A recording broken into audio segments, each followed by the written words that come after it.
금요기도의 자리에 나오신 성도님들 사랑하고 축복합니다. 우리 옆에 분들과 한번 나눠보실까요? 사랑하고 축복합니다. 사랑하고 축복합니다. 날씨가 추우셔서 많이 경직되셨네요. 우리 어깨라도 이렇게 한번 풀어보실까요? 자, 어깨 돌리기 한번 해보실까요? 다시 앞으로. 이게 참 찬양하고 나서 딱 기도하고 그때가 가장 몸이 경직되더라고요. 네. 오늘 함께 나눌 말씀의 제목은 어린아이의 순수함, 지금의 나는이라는 말씀으로 함께 하나님의 말씀을 나누도록 하겠습니다. 이스라엘의 한 청년을 소개합니다. 이 청년은요, 어린 시절부터 안정된 가정에서 자라왔습니다. 하나님의 율법과 말씀을 배웠고요, 율법을 잘 지키면서 살아왔습니다. 그리고 그는 커서 젊은 나이에 관리직을 맡게 됩니다. 재물도 많은 부자가 되었습니다. 율법도 잘 지켰고요, 관리직에 오를 정도로 열심히 그리고 바르게 살아온 이 청년은 본인의 그 삶에 대해서 검증을 받고 싶었습니다. 당시 이스라엘의 그 신앙은 율법을 잘 지키면 영생을 받는다라는 가치관이 있었어요. 그래서 하나님과 계약한 증거인 이 율법, 구원의 길, 생명의 길, 그 영생의 길로 나아가는 데에 본인이 적합한가 검증을 받고 싶었습니다. 본인은 어린 시절부터 율법도 잘 지켰고 누구보다 되게 잘 살았다 자부할 수 있었기 때문에 본인에게 영생이 있었는지 한번 확인해 보고 싶은 거예요. 그래서 이 청년은 예수님을 찾아갑니다. 그리고 무릎 꿇고 이렇게 말합니다. 선한 선생님이여, 무엇을 하여야 영생을 얻겠나이까? 말은 그럴싸했지만 그 안에는 숨은 뜻이 있었습니다. 그의 속마음은 이랬습니다. 내가 보니까요, 당신은 선한 사람이에요. 내가 인정합니다. 근데 나도 선한 사람 같은데, 나 되게 잘 살아왔는데 나에게 영생이 있습니까? 이게 이 청년의 속마음이었습니다. 예수님은 그의 속마음을 꿰뚫어 보시고 선한 분은 하나님 한 분밖에 없다는 것을 가르치십니다. 그리고 그에게 이웃에 대한 계명을 말씀하시면서 너는 이러한 계명을 알고만 있는데 행하지 않는다라고 가르치십니다. 청년은 의아했어요. 아니, 본인은 그 말씀을 정말 잘 지키고 살았거든요. 계명을 잘 지켰단 말이에요. 근데 알고만 있다고 하니까 기분이 좋지 않았어요. 그래서 예수님께 말합니다. 저 다 지키며 살아왔습니다. 왜 지키며 살아왔는데 알고만 있는 것처럼 그렇게 말씀하세요? 저 이래봬도 엘리트입니다. 예수님은 그 청년을 사랑의 눈빛으로 바라보시면서 가르치십니다. 그 가르침은 진정한 이웃사랑에 대한 가르침이었습니다. 살인하지 말라, 간음하지 말라, 도둑질하지 말라, 거짓 증언하지 말라, 속여 빼앗지 말라, 내 부모를 공경하라. 모두 이웃사랑에 대한 계명입니다. 그런데 정작 청년들은 이웃들을 챙기지 않았던 것입니다. 예수님은 그의 부족함을 말씀하십니다. 내게 아직도 한 가지 부족한 것이 있으니 가서 내게 있는 것을 다 팔아서 가난한 자들에게 주라. 그리하면 하늘에서 보화가 내게 있으리라. 그리고 와서 나를 따르리라.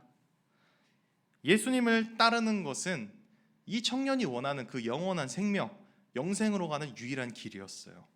그렇게 예수님은 이 청년이 가진 것을 이웃에게 다 나눠주고 이웃을 사랑하고 그가 이뤘던 거, 가졌던 거, 그의 공로 다 내려놓고 예수님을 따름으로 그의 진정한 주인이 누구인지, 그의 진정한 주인이신 하나님을 섬기라고 가르침을 주십니다.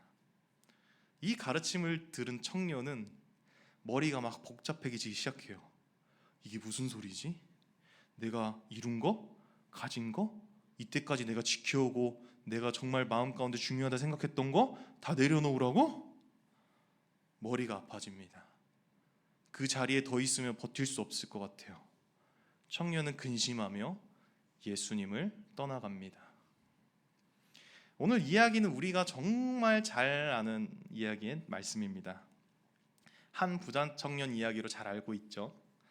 이 청년은 우리 입장에서 봤을 때 진짜 완벽한 사람이에요. 그 말씀을 다 지켰다고 하니까요. 어렸을 때부터 지금까지. 이 사람보다 성공하고 이 사람보다 거룩하다고 할 수 있는 사람은 제가 봤을 때는 없다고 생각됩니다.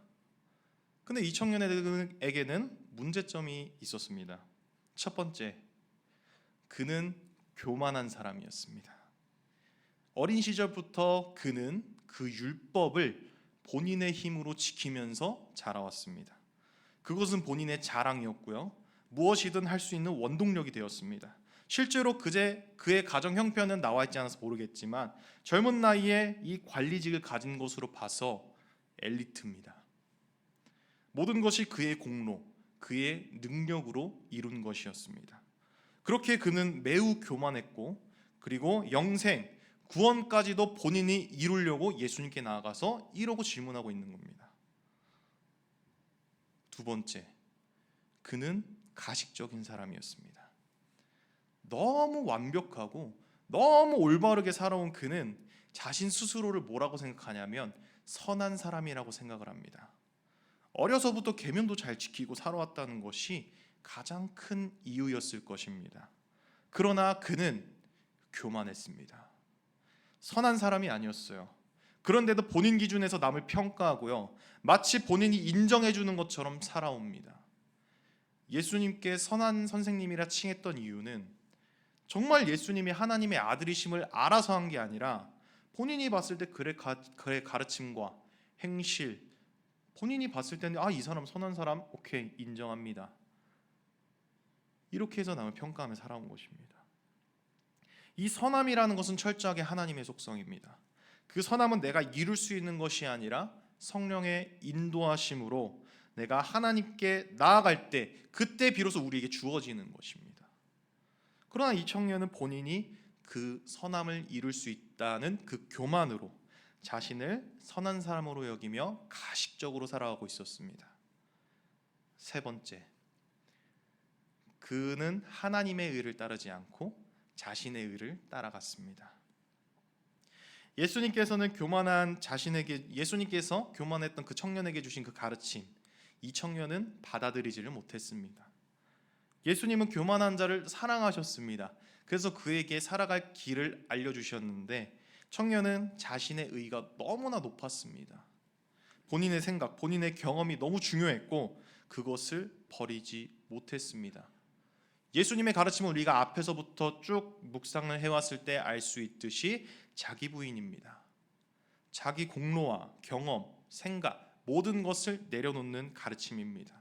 그것이 바로 영생으로 가는 길, 생명의 길이었습니다. 그러나 그 청년은 그것을 받아들이지를 못했습니다.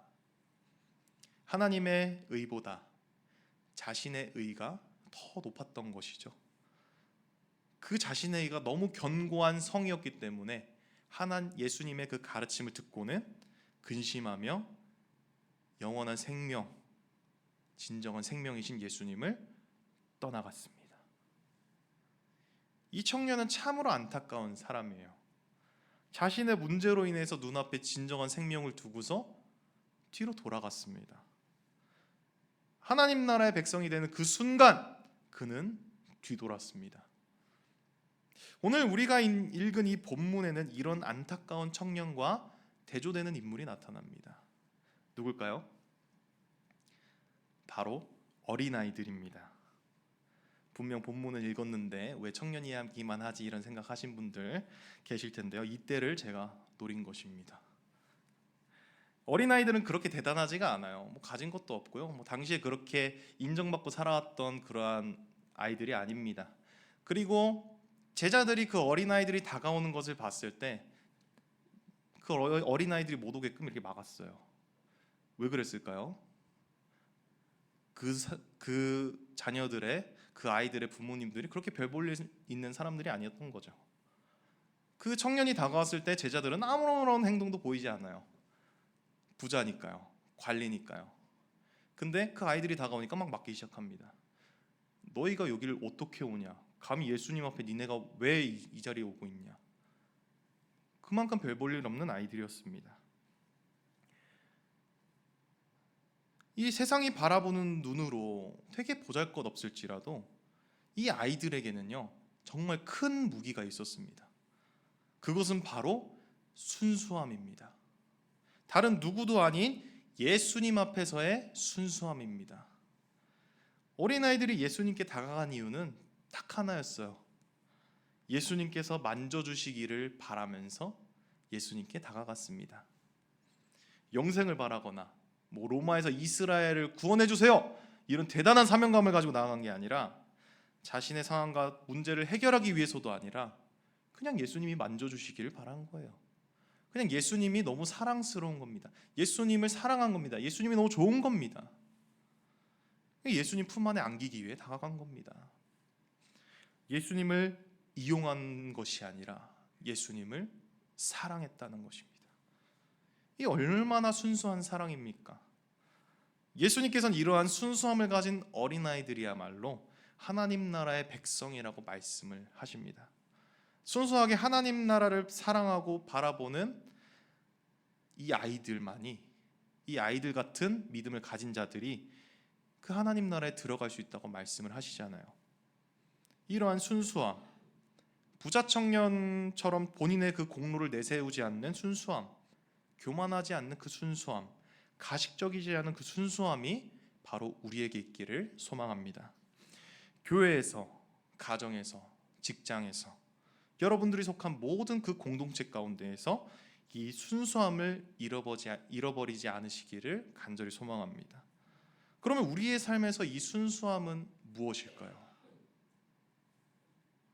아시는 분들은 아시겠지만 저는 이번 주 화요일부터 총신신대원에 편입을 해서 학교를 다니고 있습니다. 즐겁습니다. 재밌고요. 네. 가만히 있는데 이웃을 사랑하라를 실천하라인지 모르겠지만 곤고한 저에게 다가와서 막 말을 걸어줍니다. 돌봄받는 것 같아서 너무 기쁩니다. 근데 이 신대원은 보통 이 학교와는 다르게 개강 수련회가 있습니다. 이제 강사 목사님을 모셔서 한 학기 동안 이제 나아갈 수 있도록 우리가 기도하고 말씀으로 바로 서는 그런 시간인데요. 이 모든 설교 말씀이 되게 은혜로웠지만 정말 제 머리를 팍 때리는 말씀이 하나 있었습니다. 이 디모데전서 1장 12절부터 나오는 말씀인데요. 직분에 대한 내용입니다. 직분. 12절부터 쭉 읽어보면은 사도 바울은 이 직분에 대해서 말씀을 합니다. 그래서 제가 질문 하나 하겠습니다. 여러분들은 직분을 감당함에 있어서 어떻게 감당하고 계십니까? 섬김을 감당함에 있어서 어떻게 섬김을 감당하고 계십니까? 옆에 분들과 한번 이야기해 볼까요? 어떻게 섬기십니까? 해보겠습니다. 어떻게 섬기십니까? 어떻게 섬기세요? 그러면 여러분들 머릿속에는 막 복잡해지실 거예요. 나는 어떻게 섬기고 있는 거지? 왜 섬기고 있는 거지?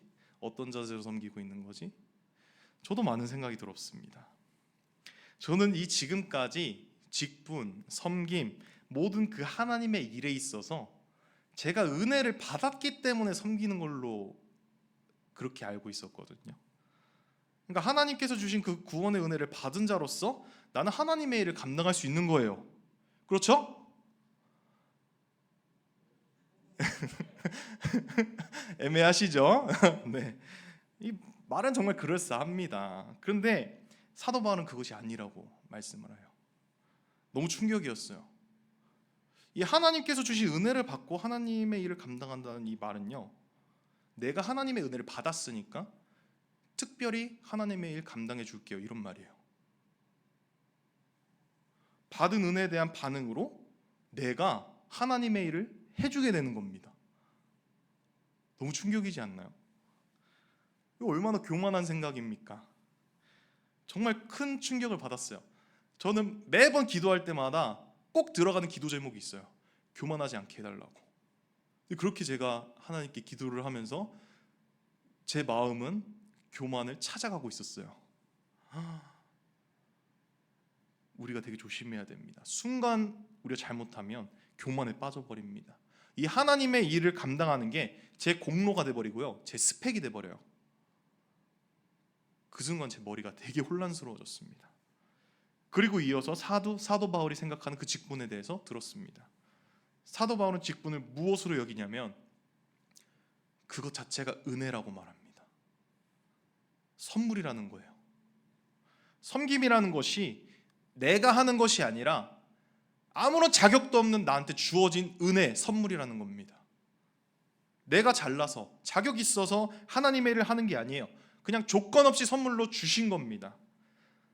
보잘것없는 나를 위해서, 정말 죄인 중에 괴수인 나를 위해서 구원의 은혜까지 주신 그 십자가의 사랑도 모자라서 나라는 사람이 하나님께 다가가고 하나님께 축복받기 위해서 하나님이 저에게 섬김을 주신 것입니다. 이 지극히 작고 무익한 나를 위해서 그 십자가를 지게 하시는 겁니다.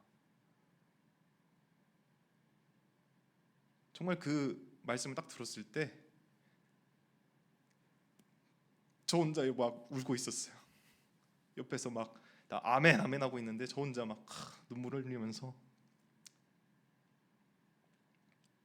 우리는 다 알고 있잖아요. 우리가 자격이 있습니까? 우리가 우리의 힘으로 구원을 이루었습니까? 우리가 뭐 하나님이 돈이 없어서 돈을 드리고 하나님이 일꾼이 없어서 우리가 일꾼이 되어드리는 겁니까? 그게 아닙니다. 우리를 살리시기 위해서, 그리고 우리가 하나님께 나아가며 그 선하신 품성을 닮게 하시려고, 어떻게든 우리와의 관계를 회복하시려고 우리에게 지금의 섬김, 지금의 고난, 지금의 그 순환, 지금의 그 수고를 주신 것입니다. 우리가 교회에서, 가정에서, 직장에서 정말 많은 부분에서 섬김이 있잖아요. 그런데 그 섬김에 있어서 우리는 어떻게 대하고 있습니까? 하나님 앞에서 우리는 어떤 자세로 있습니까? 교만이 있지는 않습니까? 사람이 없어서, 일꾼이 없어서, 할 사람이 없어서 제가 해야죠. 할 사람이 저밖에 없습니다. 이것은 부자 청년처럼 나의 공로를 세우는 것입니다. 직분을 감당하면서 내가 해주는 것처럼, 시간 내서 내가 섬기는 것처럼, 그것은 교만입니다. 예수님을 따르지 않는 것입니다. 오늘 우리의 신앙은 어떻습니까? 우린 예수님 앞에서 이 순수함이 있습니까? 부장 청년처럼 교만하고 가식적이고 하나님의 의보다 자신의 의를 더 높이고 있지는 않나요? 간절히 바라기는 우리가 이 어린아이들처럼 그 순수함, 하나님 없으면 아무것도 안 됩니다 하는 그 고백을 담았던 우리의 그 순수함, 그 순수함을 회복하시는 저와 우리 수원광역교회 모든 성도님들 되시기를 간절히 소망합니다. 그런다면 우리가 끊임없이 나를 부인하고 주님께서 주신 그 십자가, 감사함으로 기쁨으로 십자가를 진다면 분명한 것은 선하신 하나님께서 우리를 선하신 길로 인도하실 것입니다. 우리 함께 찬양하겠습니다.